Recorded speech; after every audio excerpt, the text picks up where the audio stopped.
In today's video, we are going to learn how to knit the flag stitch. This is a fun stitch that creates these really cute little flag motifs once it's worked up. It's reversible, so it looks the same on the back as it does on the front, which makes it great for projects like scarves and things. It is a stitch that benefits from a light blocking. When you first knit it, you will find that it almost like concertinas up on itself, but once you've blocked it and laid it out, it lays really nice and flat and gives great texture with not a super long pattern repeat. So without further ado, grab some needles, grab some yarn, and let's get knitting. The pattern multiple for flag stitch is 7 plus 1, so you want to cast on in multiples of 7 and then add 1 stitch on at the end to make your pattern repeat complete. So multiples of 7 and then add just 1 more stitch. I'm just going to knit a very small sample today, so I'm going to cast on 29 stitches, but you can cast on as many or as little as you like, and you can use whichever method of casting on that you prefer. I always like to use the long tail. Flag stitch is a 6-row repeat, and each set of 6 rows creates one of those little flag motifs that you saw in the introduction. I'm going to walk you through each of those rows one by one, and then hopefully by the end of the video you'll have a good grasp of how to knit flag stitch yourself. Row 1, you want to work the following blocks of 7 stitches all the way across. You want to knit 1, purl 1, and then knit 5.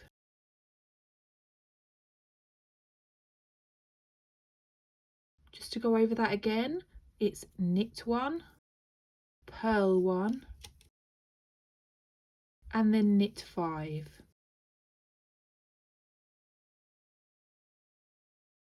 And you want to repeat those 7 stitches all the way along your row until you are left with 1 stitch on your left hand needle. So carry on, work those blocks of 7 stitches until you have 1 stitch left on that left hand needle. It's knit 1, purl 1, and knit 5. The final stitch of this first row should come after a knit 5, and for the final stitch you're just going to knit it. And that's row 1 done. Because we have a pattern multiple of 7 plus 1, we always have 1 leftover stitch from our blocks of 7, and on even numbered rows it is worked first before we get into the pattern repeat. So row 2, you want to start by purling the first stitch,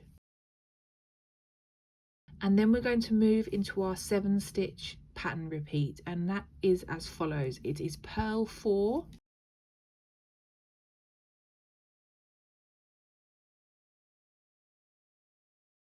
knit 2, and purl 1. Once more for you, purl 4,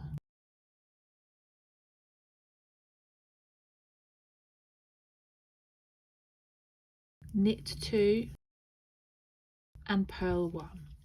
And repeat those 7 stitches all the way to the end of the row.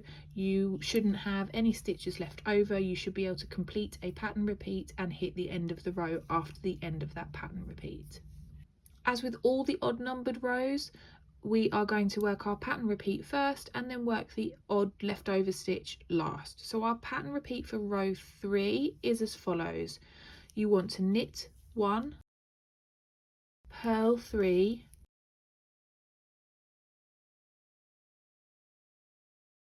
knit 3.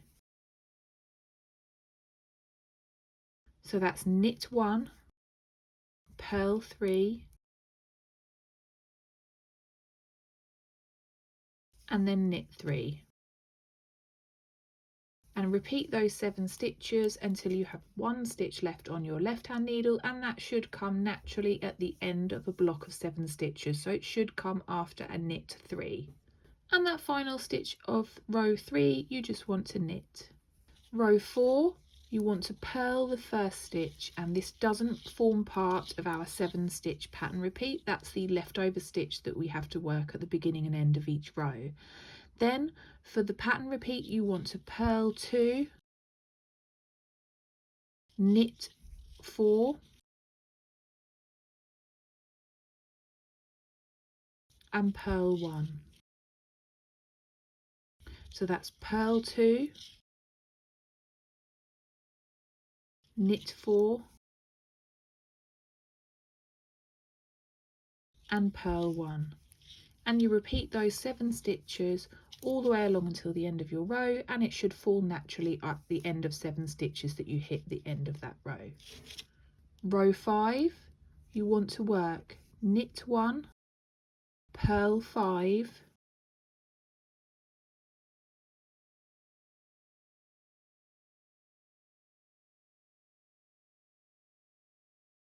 and knit 1.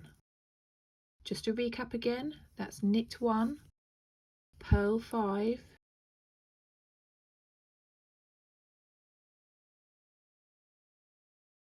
and knit 1.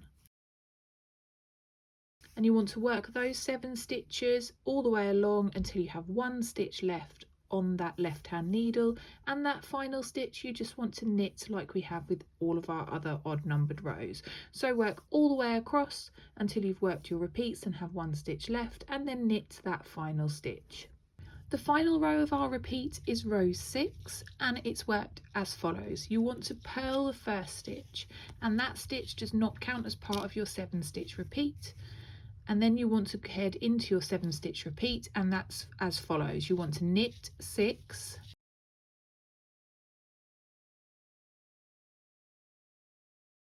and purl 1.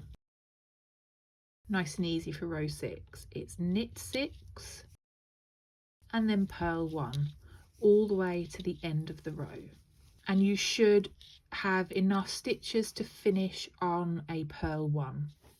After 6 rows, your work should look a little bit like this. You can see that unlike some of the other stitch patterns we've tackled, this one you can already see those clearly defined little flag motifs forming even after just 1 repeat of 6 rows. You would now go away and add as many repeats as you want to this before you finish off your project, and I would always recommend casting off in pattern on a row 6. So you would cast off in the same pattern as row 6, but removing and lifting over those stitches as you go. And there you go, that's how you knit flag stitch. I really hope you found this tutorial helpful. If you have, then I'd love it if you'd give me a thumbs up, and if you're looking for another stitch to learn, I'll link one up here now so you can take a look at that if you're not quite ready to go away and start knitting. That's all from me for today, and I'll see you again for another video soon. Bye!